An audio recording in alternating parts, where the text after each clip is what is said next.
Efésios capítulo 2, versículos de 20 a 22.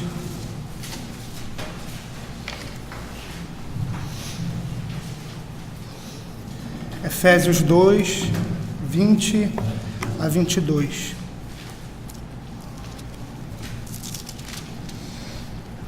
Assim diz a palavra do Senhor: edificados sobre o fundamento dos apóstolos e profetas, sendo ele mesmo, Cristo Jesus, a pedra angular, no qual todo edifício bem ajustado cresce para santuário dedicado ao Senhor, no qual também vós, juntamente, estáis sendo edificados para a habitação de Deus no Espírito.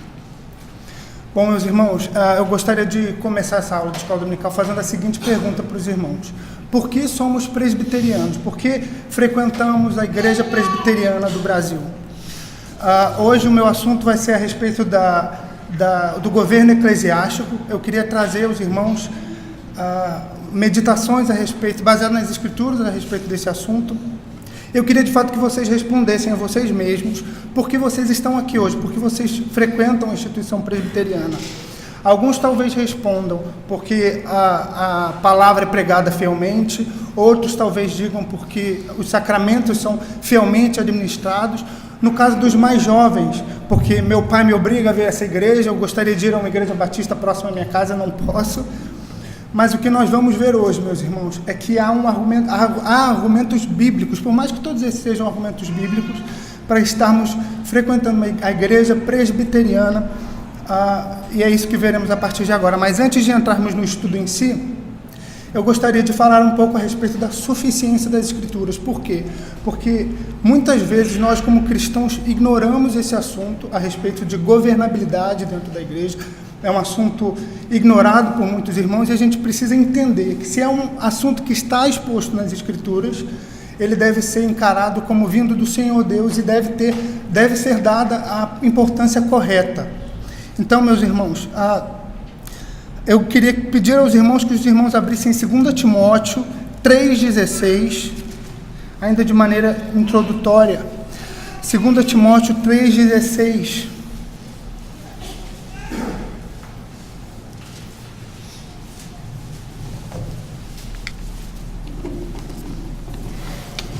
Segundo Timóteo 3,16, o iniciozinho diz assim, toda a Escritura é inspirada por Deus. Só essa frase, ela já seria suficiente para dar crédito a qualquer assunto que está revelado nas Escrituras. A minha mãe, recentemente, ela escreveu o livro que toda mãe precisa saber a respeito de disciplina bíblica, alguma coisa desse tipo. E foi perceptível o cuidado que ela teve para escolher cada assunto que ela trataria em cada capítulo do livro. Então, ela separou os capítulos até de maneira lógica, foi exigido dela muito estudo, muita pregação, ouvir da pregação, muita oração, inclusive, para que ela colocasse assuntos importantes e que seriam decisivos para aconselhar os irmãos a respeito desse assunto. Agora, imaginem o Senhor Deus, que é a fonte de toda a sabedoria e de todo o conhecimento, dando a sua revelação santa para o seu povo, como é miserável da nossa parte rejeitar qualquer assunto que esteja revelado nas Escrituras.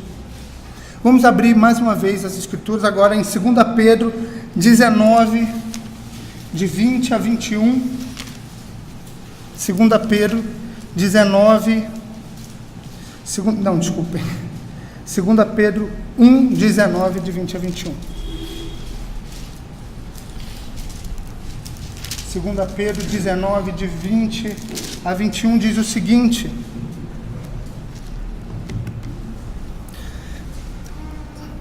temos assim tanto mais confirmada a palavra profética, e fazeis bem em atendê-la, como a uma candeia que brilha em lugar tenebroso, até que o dia clareie e a estrela da alva nasça em vosso coração, sabendo primeiramente isto, que nenhuma profecia da Escritura provém de particular elucidação, porque nunca jamais qualquer profecia foi dada por vontade humana. Entretanto, homens santos falaram da parte de Deus, movidos pelo Espírito Santo. Os nossos símbolos de fé, a nossa nossa Confissão de Fé de Westminster, no seu capítulo 1, seção de número 2, diz o seguinte: sob o nome da Sagrada Escritura, ou Palavra de Deus escrita, incluem-se agora todos os livros do Velho e Novo Testamentos, todos dados por inspiração divina para serem regra de fé e prática. É isso que as Escrituras são para nós, regra de fé e prática. A gente não tem o direito de opinar o que de fato é importante ou não para nós. Antes de entrarmos na aula ainda de maneira introdutória, eu queria que os irmãos entendessem que para essa aula a gente vai partir de alguns pressupostos. Tá? São 3. O primeiro, a respeito, como a gente já viu, da suficiência das Escrituras. Eu gostaria de ler, ainda no capítulo 1 da Confissão de Fé de Westminster, seção 6, diz o seguinte: todo o conselho de Deus concernente a todas as coisas necessárias para a glória dele e para a salvação, fé e vida do homem, ou é expressamente declarado na Escritura, ou pode ser lógica e claramente deduzido dela. Ele continua, mas vou parar por aqui, e esse entendimento ele vai ser essencial para a gente poder entender e dar a devida importância para esses conceitos que a gente vai ver. O nosso segundo pressuposto é que os apóstolos, eles eram transmissores infalíveis pelo poder do Espírito da vontade do Senhor, e eles tinham uma função importantíssima na vida da igreja, que era fundar a igreja neotestamentária.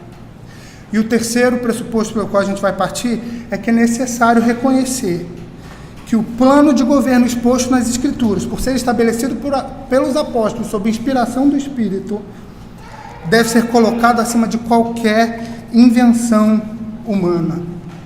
Qual vai ser meu objetivo hoje, meus irmãos? O que a gente vai fazer? A gente vai olhar para as Escrituras, ver os princípios que os apóstolos deixaram para nós e comparar aos 3 principais modelos de governo.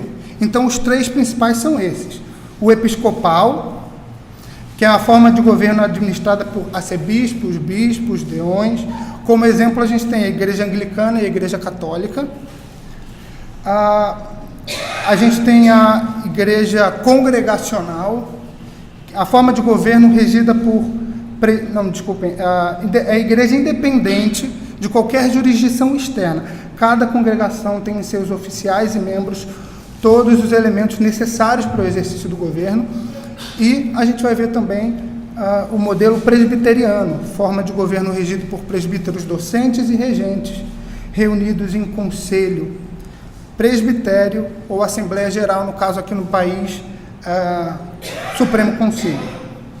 Então, mais uma vez, a gente vai olhar para as Escrituras, ver esses 6 princípios que a Igreja Apostólica deixou para a gente e depois comparar com esses 3 modelos para ver qual de fato pode se considerar, baseado nas Escrituras, como vindo da Igreja Apostólica, fundada nas verdades que os apóstolos deixaram para a gente.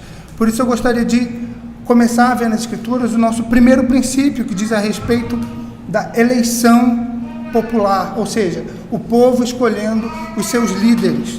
Para isso vamos abrir as Escrituras em Atos, capítulo 1, versículos de 13 a 26, para a gente ver esse nosso primeiro princípio de eleição popular. Só para que os irmãos entendam o contexto, aqui nessa passagem, Judas acabara de trair ao Senhor Jesus e aos apóstolos. O Senhor Jesus já havia ascendido aos céus e era necessário que fosse escolhido um novo apóstolo para ocupar essa vaga deixada por Judas.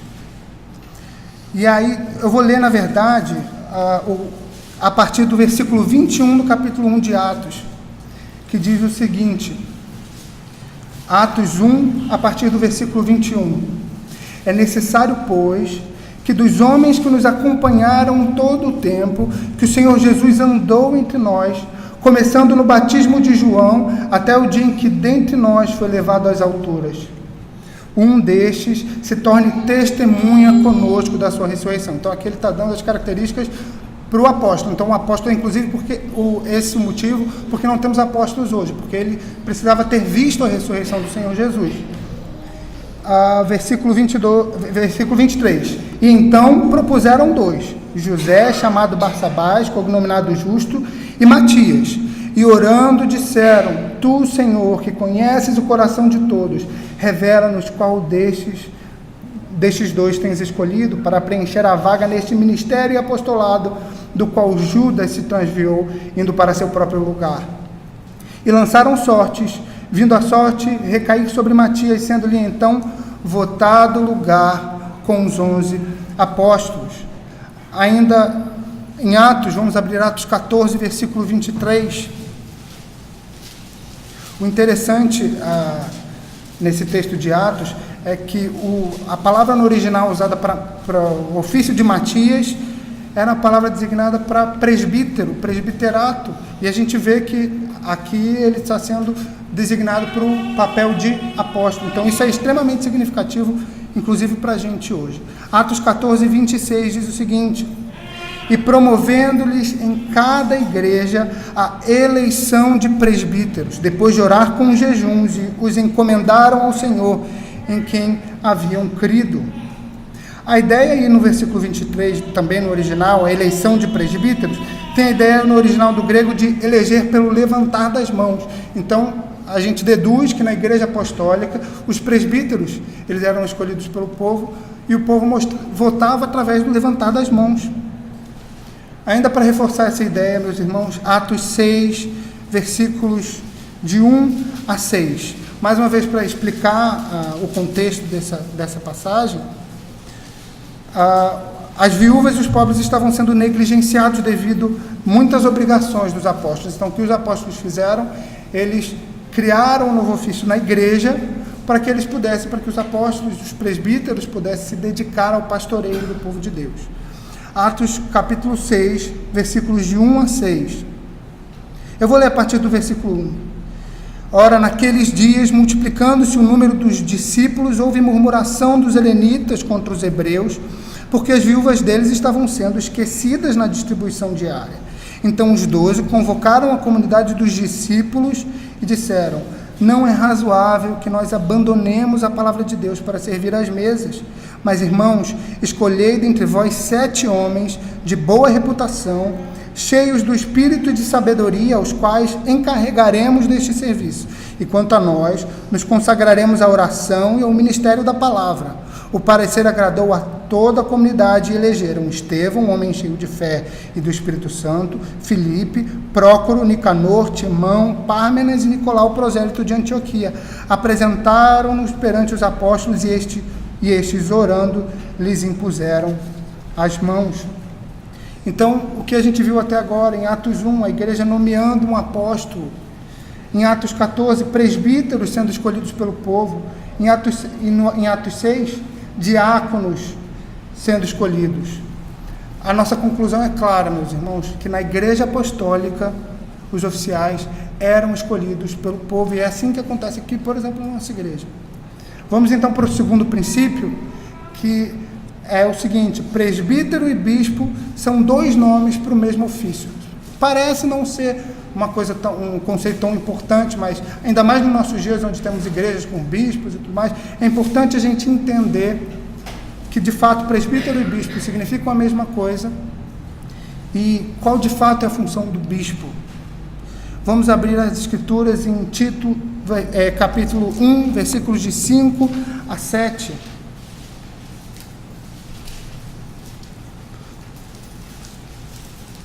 Antes de lermos, meus irmãos, Atos capítulo 1, é importante a gente entender que se a gente olhar para as cartas, por exemplo, em Filipenses, a carta é endereçada para bispos e diáconos.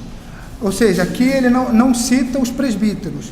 Em Tiago, por exemplo, capítulo 5, o escritor orienta os doentes a chamarem aos presbíteros. Eles ignoram os bispos, na verdade, por um motivo simples que a gente vai ver. Os presbíteros e os bispos, eles não são citados nas escrituras, um seguido do outro, justamente porque eles são um único ofício.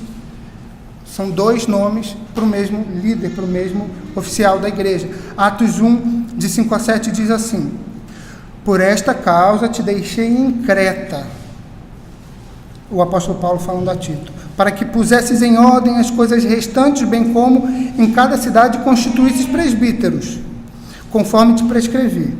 Aí ele caracteriza os presbíteros: que seja irrepreensível, marido de uma só mulher, que tenha filhos crentes, que não são acusados de dissolução, nem são insubordinados, porque é indispensável que o bispo seja irrepreensível como dispenseiro de Deus. Vou parar por aqui porque acho que já deu para entender qual é a minha ideia. Então o apóstolo Paulo ele diz: eu quero que você escolha os bispos, porque os presbíteros, porque é indispensável que os bispos, ou seja, ele cita os dois nomes, mas se referindo ao mesmo líder. Vamos agora para Atos 20, de 17 a 28.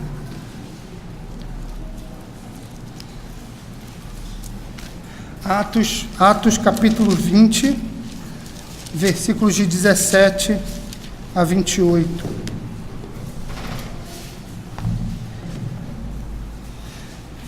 O contexto aqui é que Paulo envia os presbíteros de Éfeso para encontrá-lo lá e tem uma mensagem a ser transmitida a eles. A partir do capítulo 17, diz o seguinte, Atos 20, 17. De Mileto mandou a Éfeso chamar os presbíteros da igreja. Se a gente pular lá para o versículo 28, a gente vai ver a mensagem do apóstolo Paulo para esses presbíteros a quem ele havia chamado.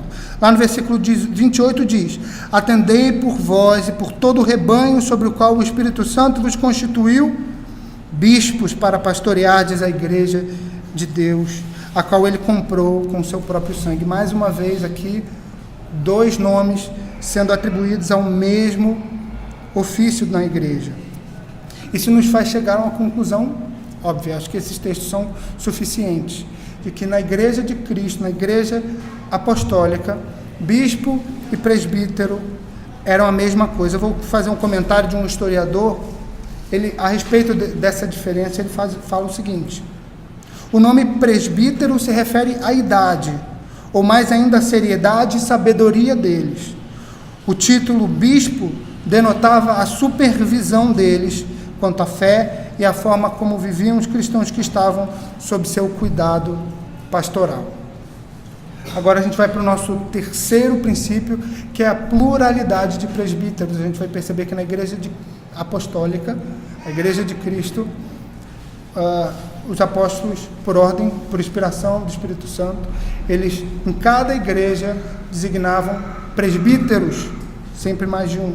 Vamos abrir em Atos 14, 23, esse aí a gente já leu, mas agora vamos olhar para esse texto com outros olhos. Atos 14, versículo 23, diz o seguinte: e promovendo-lhes em cada igreja a eleição de presbíteros, depois de orar com jejuns, encomendaram ao Senhor em quem haviam crido. Por ser a palavra de Deus, inspirada, inerrante, a gente não pode crer que essas palavras estão aqui por nada. Então a gente vê aqui em Atos 14, que em cada igreja a eleição de presbíteros era estabelecida. Não se sabe ao certo se são 2, se são 3, mas uma coisa que é fato e é um padrão da igreja apostólica é que na igreja, em cada igreja havia pluralidade de presbíteros. Se a gente abrir em Atos 20, 17, texto que a gente já leu, a gente vai ver lá de Mileto, mandou a Éfeso chamar os presbíteros da igreja. Mais uma vez, a gente vendo que uma igreja tinha pluralidade de presbíteros, mais de um presbítero.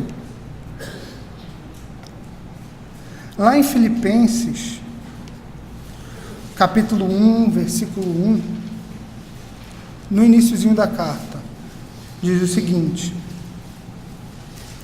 ainda para confirmar esse terceiro princípio de pluralidade de presbíteros: Paulo e Timóteo, servos de Cristo, a todos os santos em Cristo Jesus, inclusive bispos e diáconos. Aqui as palavras estão no plural, e uma coisa interessante é que muitos historiadores afirmam que na igreja lá em Filipenses, a cidade de Filipe era uma cidade muito pequena e que a sua igreja local era menor ainda.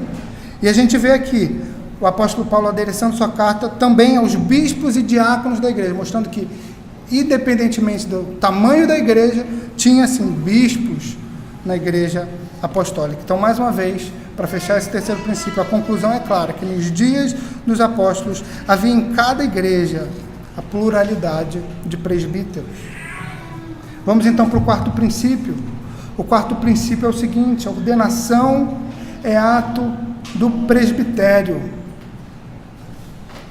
Mas o que é ordenação, meus irmãos, se porventura alguém não souber?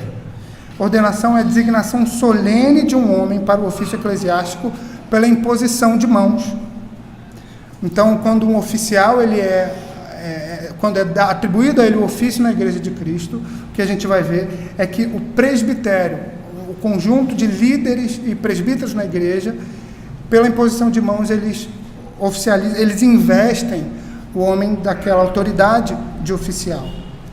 E a questão importante nesse quarto princípio é o que a gente vai ver, que na Igreja Apostólica nunca era o ato de um único líder, ou, por exemplo, do apóstolo, mas era o ato do presbitério. E a imposição de mãos, nesse caso, meus irmãos, para que ninguém venha pensar que havia algo de espiritual relacionado a isso, era apenas uma forma externa de investidura de ofício eclesiástico, mas a gente vai ver que era um comportamento da igreja apostólica. Vamos abrir as Escrituras em 1 Timóteo 4, versículo 14, o apóstolo Paulo falando da ordenação de Timóteo.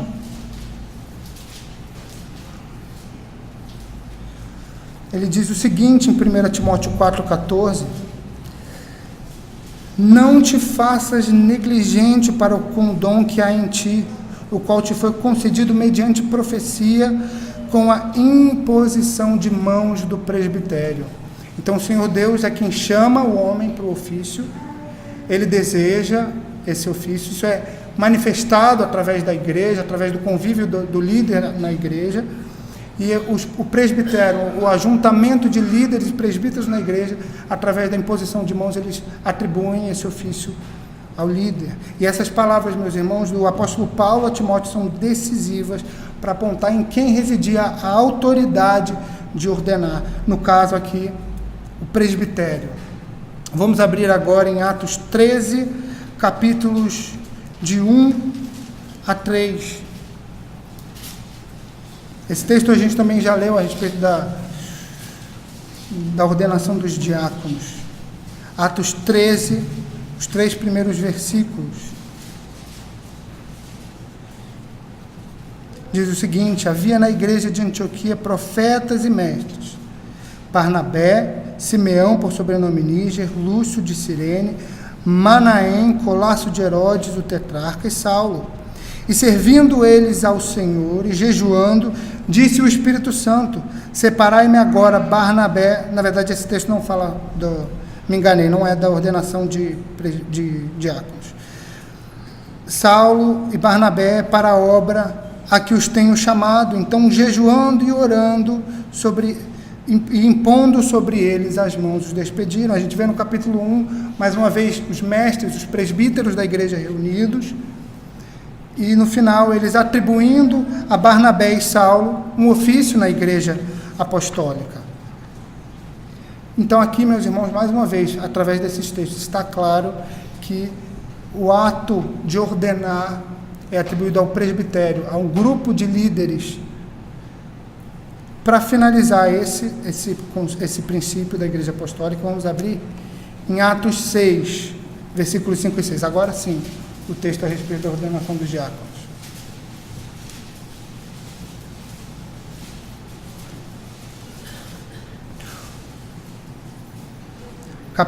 Versículo 5 do capítulo 6 de Atos. O parecer agradou a toda a comunidade, elegeram Estevão, um homem cheio de fé e do Espírito Santo, Filipe, Prócoro, Nicanor, Timão, Pâmenas e Nicolau, prosélito de Antioquia, e apresentaram-nos perante os apóstolos, e estes, orando, lhes impuseram as mãos.